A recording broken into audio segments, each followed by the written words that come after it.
England versus Denmark is live on talkSPORT tomorrow night at 8 o'clock. It's time England have reached the semi-final of a major tournament while playing on home soil since 1996. Did any of that make sense? Probably not, because I didn't read it properly.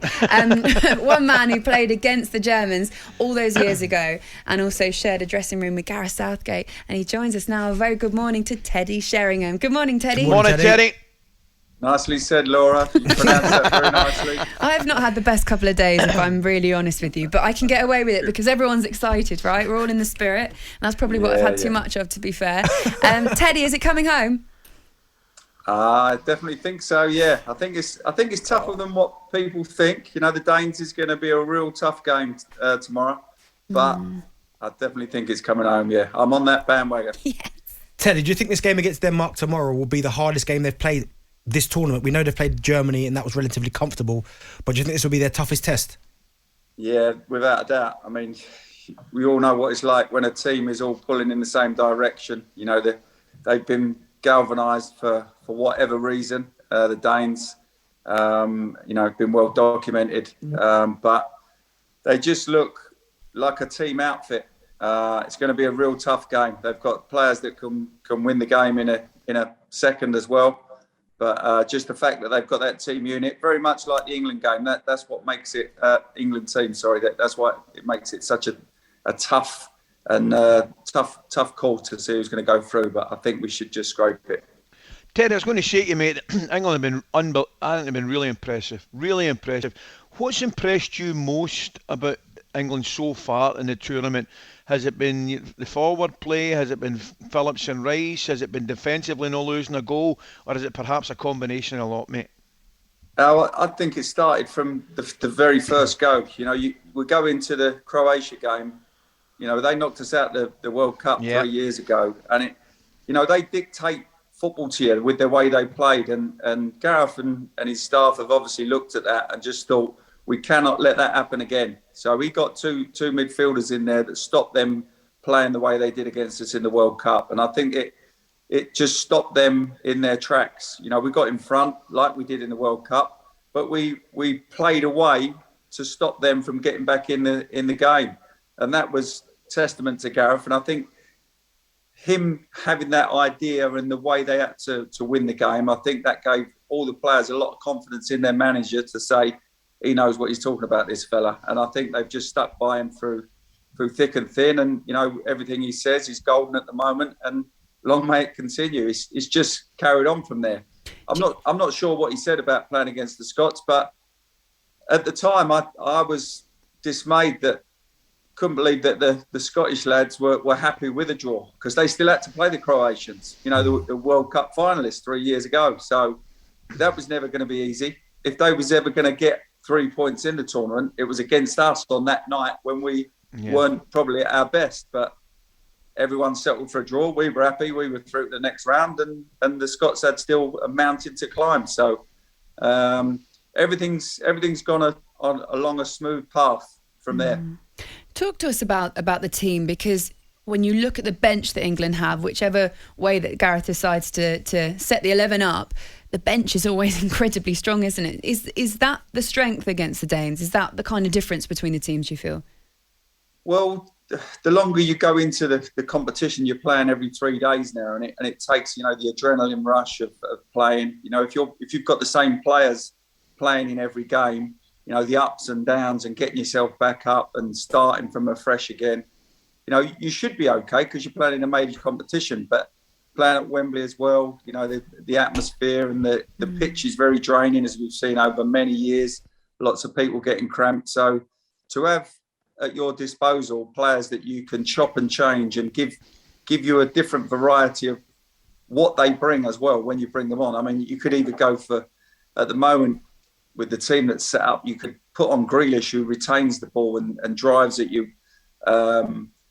in and out, dribbling the ball, or you could put on someone like Rashford, who runs in behind and scares the life out of you with his pace. So he's got all sorts of, you've got Foden as well still, who started the first two games, who's probably very disappointed as well that he hasn't played a bigger part from then, but he's probably chomping at the bit as well now. So, there's so many different options that Gareth's got. Teddy, what have you made of the performances of Harry Kane in this tournament? The first 2 or 3 games were tough for him because the game hasn't opened up. Croatians made it very tough for us. Scots made it very tough for us. Czechs was a tough game, but now you're going into the knockout stage, the game starts to open up a little bit, and that's when there's spaces at the back. He hasn't been at his best. I know he hasn't been at his best, and you look a little bit sluggish when you can't get into the game. But, give him half a chance against the Germans, scores a couple against Ukraine as well, and he's off and running. And there's every chance that he could get a couple tonight. And if we get through, you get one in the final and you end up winning the Golden Boot again. That's the man that we've got up front for us. You give him half a chance, very much like the Alan Shearer in Euro 96. You give him half a chance and he's going to score that vital goal for you.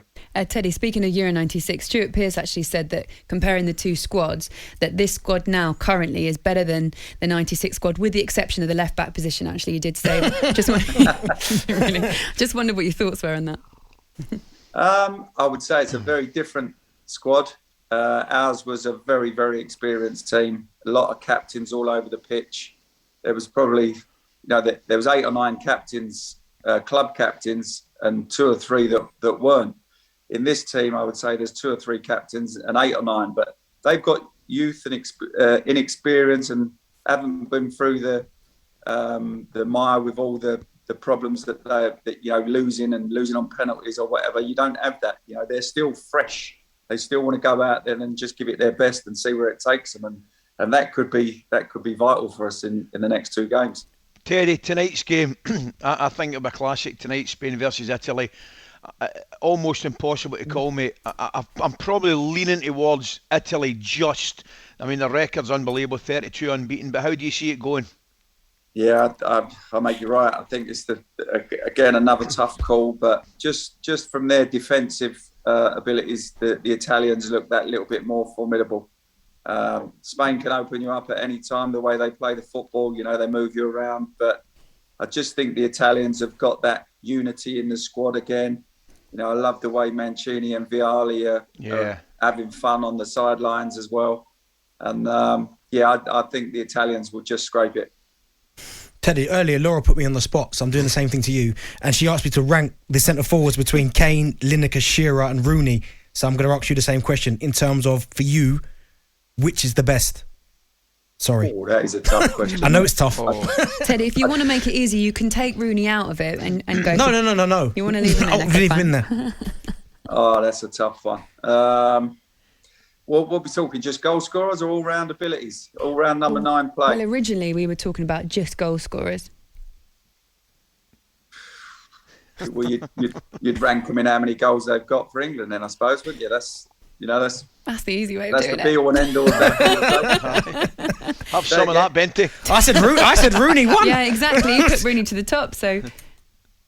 No, I would have to put Shearer at the top at the moment, and then Kane. I think Kane's got everything. Then Rooney, and sorry, Gal. Teddy, you did better than Ali, who had a joint first place and a top 3. I completely bottled it, Teddy. Did you? What'd you say, Al? I went because I took Rooney out of the equation because I thought we were just talking about out and out goal scorers. I know Rooney scored more, but for me I thought Rooney was the best player out the 4 of them in terms of all round talent. But in terms of goal scoring, I couldn't at international level. I couldn't split Lineker and Shearer, and I had Kane just below them. Really? Yeah. I think that might change over the next 4 or 5 years. I think it will, mate. I think it will. Kane is just... Shearer was focused, Lineker was focused, Rooney, I didn't play with Rooney, but he was obviously focused, but Kane has just got something special, and he contributes all the time for me. He's so aware of what's all around him, but scores goals for fun as well, so he will be at the top of that list come the end of his career. Just a quick one as well. The atmosphere when you guys played at Wembley 96, obviously just huge and amazing, and there's going to be 60,000 at Wembley for this semi-final, which is a lot better, and we're moving in the right direction, aren't we? What do you think the players can expect, even with just 60,000 on a semi-final? Well, I mean, 60,000 will be like 600,000 after the last 18 months we've had, wouldn't it? You know, I think the crowd are excited about getting in there. The players are excited about playing in front of a crowd. It's just exciting times. Semi-final of a major competition at Wembley. We've got home advantage. The noise will be deafening. And I'm jealous that I'm not involved in it. I can go back and picture all the people singing "Football's Coming Home" before we are playing it.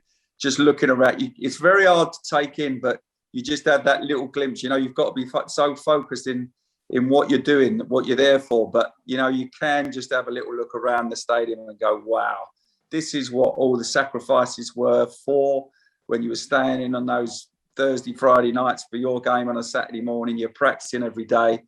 And then you come into a stadium like this for a moment like this and go, wow, I don't want to impress whoever's watching here tonight and get everybody up on their feet. And you'll be tingling by the end of it if we go through and get through the final. It would be amazing. Just gave me goosebumps. Teddy, thank you so much. Lovely to Teddy. speak to you. Speak to you soon. Enjoy Well done, it mate. as well. Good luck.